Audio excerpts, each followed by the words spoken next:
Hey guys, welcome to Appalachia's Homestead. Patara with you on this afternoon. I wanted to film my intro now because we're finishing up all of our barn chores. You can see we've got some hungry, hangry animals over here. So it's time to close everything down. So tonight I'm going to be candling my eggs that are in my incubator. And I know I've done a lot of candling videos, but every time I do one, it presents new people to this idea of incubating their own eggs and hatching their own, and I get a lot of questions. So I want to address a question or two before we take you into the dark bathroom a little bit later, because that's where I candle my eggs because there's no windows in there. And as soon as it starts getting dark in the house, we go in there, we set it up, and I candle them. So that's going to be the plan. Not everybody, but a lot of people ask me, how do you know which eggs to choose? How do you know it's fertilized? How do you know? Well, let me just go ahead and tell you right now. I don't know. That's the thing. If you have a rooster, okay, and you know that he is treading on your hens, he is mating with your hens, then obviously the likelihood that you will have fertilized eggs are pretty good. Let's be honest, a fairly young rooster, one that's pretty consistent with his job there, you're probably going to have fertilized eggs, okay? Because that seems to be the main question is how do you know what to choose? Well, you're not going to know until you actually candle those eggs, which is what I'm going to take you along the ride with tonight.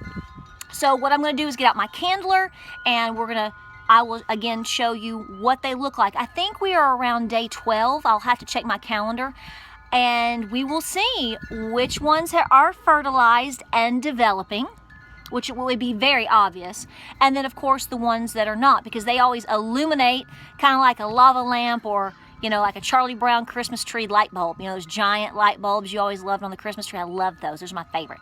So there'll just be nothing. So you're going to know. You want to think about the idea when you have a rooster. I always talk about when you have roosters, it's really good to try to keep your ratio in check. Anywhere from, in my personal opinion, I like to keep it one rooster to 10 to 12 hens. You could probably get away with fewer than that. It depends upon the rooster. It depends upon his activity. It depends upon how much he's, mating with your hens in terms of, is that a good ratio? I would think at least 6 to 8 up to 12 is a good number, obviously. So that will definitely be something for you to think about. So to answer that question very early, how do you know? There's no magic ball. You have to pick the eggs that you assume to be fertile, but yet are desirable for you. If I want to hatch out, obviously, Buff Orpingtons, then I'm going to take Buff Orpington eggs. Sometimes I select eggs based upon a certain hen because of her breed. Sometimes I select eggs because of color. Different desirability factors is what I look for. So let's candle these eggs. Let's see what we find. And, it also, I think, depends upon the season of the hen. I have some hens that I have hatched eggs from before, and over the winter they went into a heavy molt, and here we are back into spring, and they look great, but I'm not seeing the roosters with them right now. It's like they're almost really kind of not in season. They're just now starting to lay again. So the rooster hasn't been really interested in some of these girls, but I incubated some eggs anyway to see what I can get. So let's find out. All right, guys, so we're in the bathroom. You may have an echo, echo, echo. And we are actually on day 16.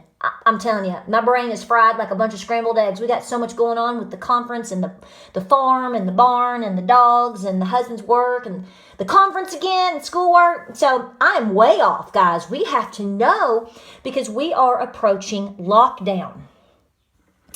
Okay, so I got to know which eggs in here are good or not. I got to improve my chicken mama skills.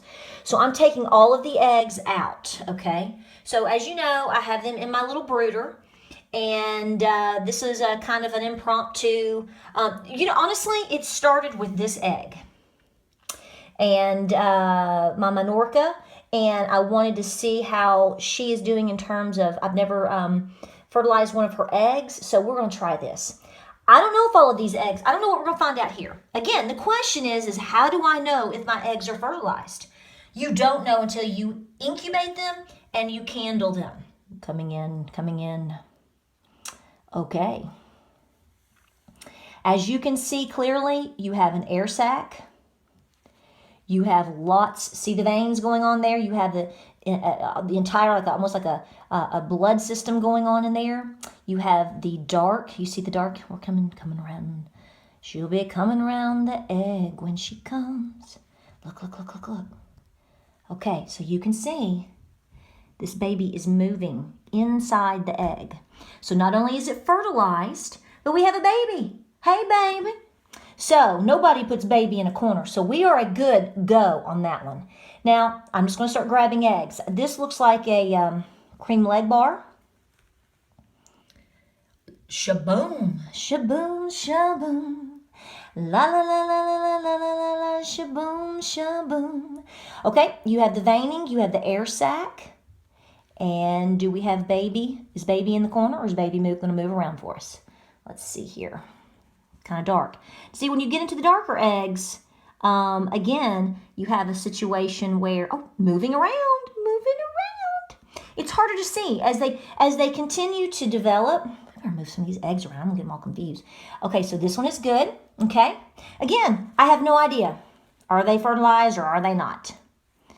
Okay. Now, this is a black copper Moran. Let's talk about this. Look at it. We don't have a go here, is what it is, as you can see. Not a go, not a goodie. I'm not seeing any of the veining. You should see a much larger mass of a body. I'm not even sure if this one was actually ever fertilized. You do see that dark spot, but that's the yolk up in here. So that's probably going to be a no. Now, what you need to know is I need to pull this egg. I don't want to have it fertilized. I don't want it incubating in here anymore because, why? It could explode on the others. Okay, here's the other Moran. Okay, now here's the second part of this situation. Just because we may have a baby in this one. Look, see how it got so dark? Look. Yeah. I think we're a go here on Houston. What do you think, Houston? See, they're so dark. The point is some of these eggs may not be fertilized. They're totally available to be fertilized by a rooster, but that doesn't always mean it happens, right? Doesn't always take, okay? All right, I think we're going to be okay on this one. So we're going to put her up here. So we're in the zone, okay? Let's get another leg bar egg, okay? All right, see how it darkened up? Boom. Nice to see all the veining, air sac. I see a little baby. Let's see. Yep, movement. All good. So again, I know that all of these eggs have potential to be fertilized. Oh, wait. Okay, this is what you need to see. And this is a good one to see, okay? This is my blue Sumatra, and she went through an incredible molt this year. She's an older bird, and I have incubated some of her eggs, and I have babies from her. But look here. Day 16, and all you're seeing is a big orange yolk floating around in there. Never fertilized. I'm going to bet you a donut because I'm going to tell you right now, she came out of molt. She wasn't laying eggs, and I haven't seen the interest. I haven't seen the twinkle in the eyes of the roosters for her. So there's one. No go. Look here. No go. See? Nada. And here's the next one. Oh, man, I really wanted to incubate some of her eggs. Nope. She hasn't been an interest to them. She's getting older, and she's just now started to lay again. Maybe in another month, somebody might say, hey, baby, what's your sign? But for now, nope. So no blue Sumatras. See what I'm saying? And she's around plenty of roosters all day long, sister, all day long. Okay, we have a very dark egg here. You can see right there the air sac. Man, this is going to be a big old baby. Mama's been to Dairy Queen sucking on a blizzard, making y'all fat. Look at that. Woo! There's some veining through there. As we progress towards day 18, you'd see less and less of this. We're actually seeing quite a bit in there. Can you see that? I don't know how much you can see, guys. I know it's hard at times. Yeah, we still have veining in there. This is a big baby right here. Okay, last but not least. So the point of this video is Patara's doing another candling video. But you need to understand that even though you have the possibility of having fertilized eggs, that doesn't mean it's always going to work out for you, okay? Depends on, you know, how the seasoning is going for mama and for him. And there's the veining all in there. Do you see it? So, I mean, I'm saying, you know, it just, are the odds in your favor? Okay? That's what we wait to find out. Okay. So we've got 1, 2, 3, 4, 5, 6. Let's look at this Moran egg one more time. Let's look at this one more time. No, that's not a go. Nanny, nanny, boo-boo. Okay, so guys, like I've told you, again, ladies, gentlemen, just because you have eggs and just because you have roosters does not necessarily mean they're going to be fertilized or not. It's a definite guarantee that if you don't have a rooster, you ain't going to have a fertilized egg unless you're getting from someone who has roosters. So we're going to put these back in there. On day 18, we stop turning them. We should hopefully start seeing some pipping around 19 or 20. And we'll have some new babies in our Magicfly incubator up here. I just put down some little, I got rid of that little piece of styrofoam that came with it. I've worn it out, y'all. I have worn it out. All right, guys, and don't forget to check out the Magicfly incubator, because this thing I've been working with consistently all the time, the only incubator I have for 3 years, and I love the candler here. So I'm going to put the information below for you. Thanks for watching, guys. We'll start putting these back. Oh, this was the no-go. We'll put these puppies back in there, and we'll see what we get in a couple of days, trying to grow our cream leg bar flock, and we'll always take a black copper Moran, amen. And we'll see what this girl does right here. Going to be an interesting mix on that one. Thanks for watching. Check us out on Facebook, Instagram, and Pinterest. We'll see you at the Great Appalachian Homesteading Conference. And spring is here. Aren't you happy about that? I know. We are too. We love you. We'll see you on May 6th. Y'all be good out there.